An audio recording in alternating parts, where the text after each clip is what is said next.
In this video, we're going to talk about how to solve surface area and volume word problems. So we've got a couple steps here. The first one is we need to determine what 3D object we have, and we want to sketch a picture of it with the dimensions labeled. Step 2, we want to determine if we need to find volume, so if we're filling up that object, or surface area if we're covering the object.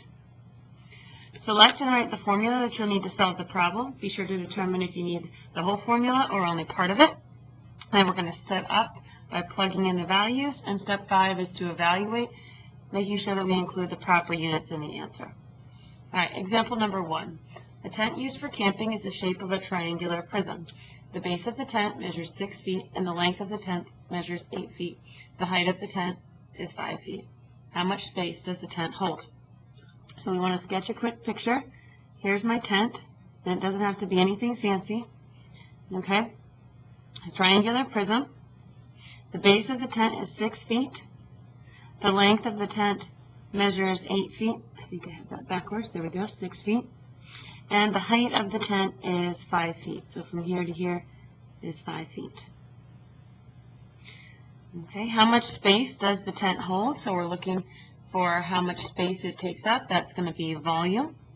So we need to find the volume of a triangular prism. So off of our formula sheet, we know that volume is equal to the area of the base times the height. So the area of the base would be this triangle here. So we're going to come over here and we're going to use the formula 1/2 base times height to find the area of the base of the rectangular or of the triangular prism. So that would be 1/2 times the base of the triangle, which is 6, times the height of the triangle, which is 5. So the base of the prism, 1/2 times 6 times 5, is going to give us 15. So then the volume would be 15 for the area of the base of the triangle times the height of the tent, which in this case is actually 8. So this is the height of the tent versus the height, or the height of the prism versus the height of the tent that was used in the base. Could be a little confusing if you don't have your drawing labeled. Okay, so then our volume is going to be 15 times 8, which is 120. We're measuring volume, so that would be feet cubed. Okay. Sometimes in word problems they use length of prisms interchangeably with the height of the prism. So you do want to, again, make sure you draw that picture and label your dimensions. Okay. Example 2. The attic of Sam's house is shaped like a rectangle pyramid with a length of 25 feet, a width of 35 feet, and a height of 15 feet. If Sam needs to re-shingle his roof, how many square feet of shingles will he need? If one package covers 325 square feet, how many packages will he need to purchase? Okay. So we're looking at a rectangular pyramid here. So we have a point at the top, and there's our rectangular pyramid roof. Okay, it has a length of 25 feet, and it has a width of 35 feet. And in this case, when they say height, we're looking for surface area. They're talking a slant height. So we have a slant height of 15 feet. Okay. So our formula, we're talking about covering the roof with shingles. So we're looking for surface area. That's going to be 1/2 LP plus area of the base. So quickly we can find the area of the base. In this case, our base is a rectangle. So it's going to be length times width. So the area of the base, the length is 25 and the width is 35. So the area of the base would be 25 times 35, or 875. Remember, perimeter is the perimeter of the base. So that's going to be the perimeter of the rectangle. So we would have 35 plus 25 plus 35 plus 25 for the perimeter of the rectangle. And that's going to be a perimeter of 120. So now I should be good to go to plug into my formula. So surface area is equal to 1/2 times the height, or the lateral height, would be 15. Perimeter is 120, plus the area of the base, which was 875. So we have 1/2 times 15 times 120, and that gives us 900, plus 875, for a grand total surface area of 1,775 and feet squared, since we're talking surface area. Okay, example 3. A funnel is used to fill the transmission on a car. The funnel has a height of 9 inches and a diameter of 4 inches. What is the maximum amount of transmission fluid that the funnel can hold? So a funnel is the shape of a cone, upside down cone. Okay. It has a height of 9 inches and a diameter of 4 inches. And we're looking for the amount of fluid that it can hold. So this is going to be a volume question.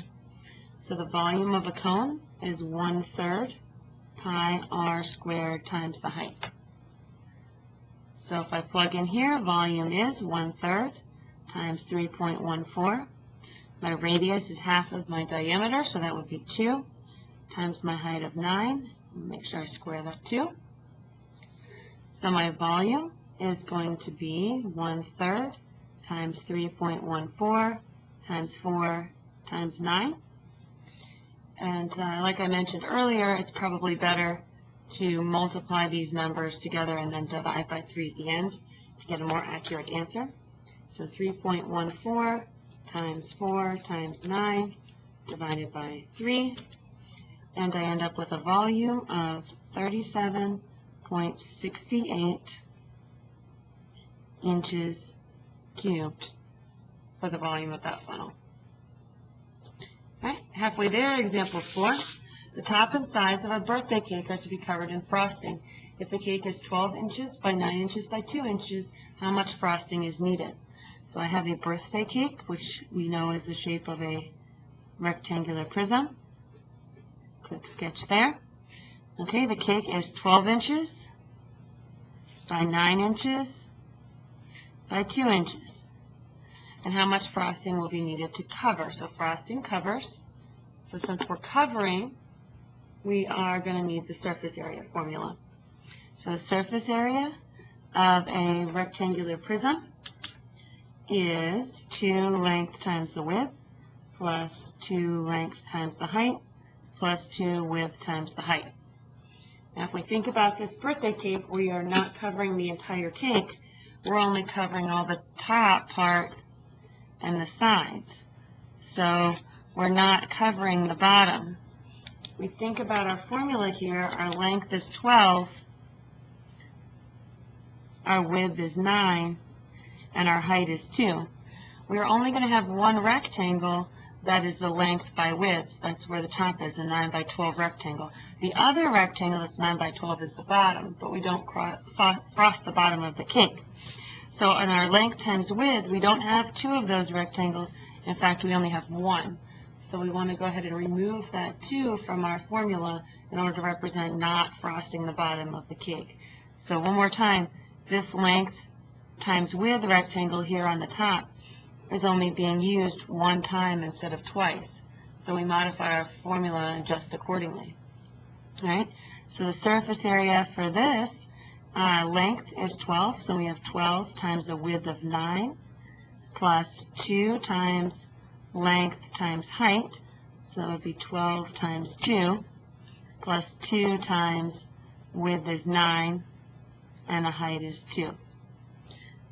So we're going to then do the multiplication, so 12 times 9, 12 times 9 gives me 108 plus 2 times 12 times 2,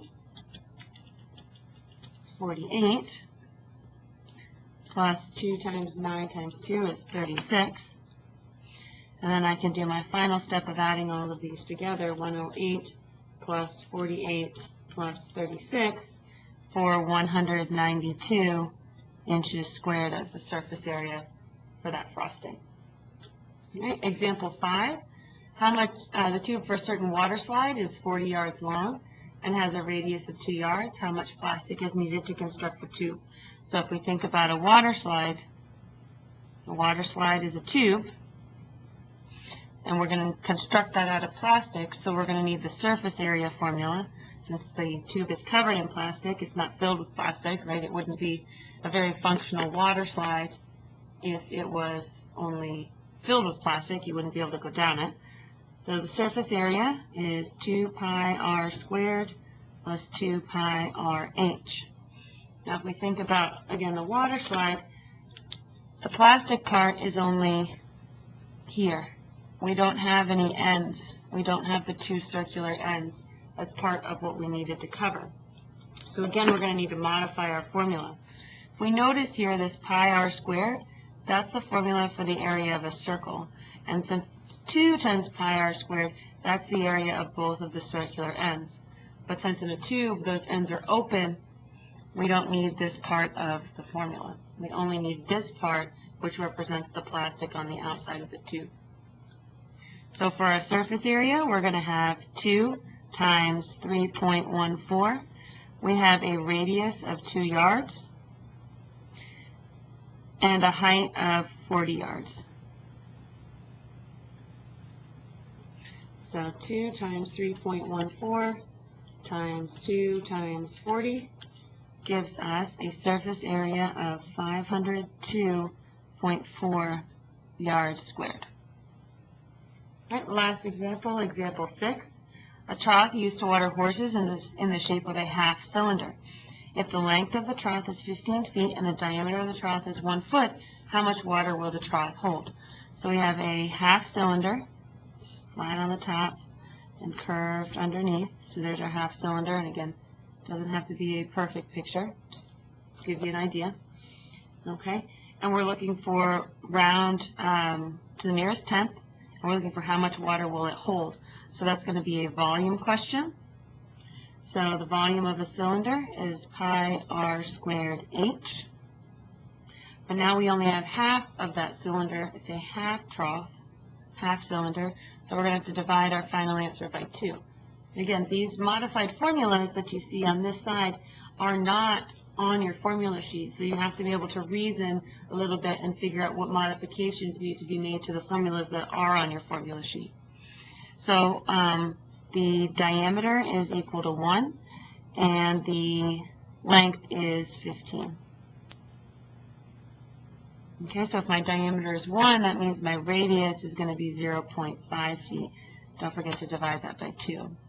So volume will be 3.14 times 0.5 squared times the height of 15 divided by 2. So my volume is 3.14 times 0.5 squared, which is 0.25, times 15, all divided by 2. Come up here a little bit. Okay, so 3.14 times 0.25 times 15 gives me 11.775 divided by 2. And that means my volume is equal to 5.8875, and we're rounding to the nearest tenth. So this is going to round to 5.9 feet cubed.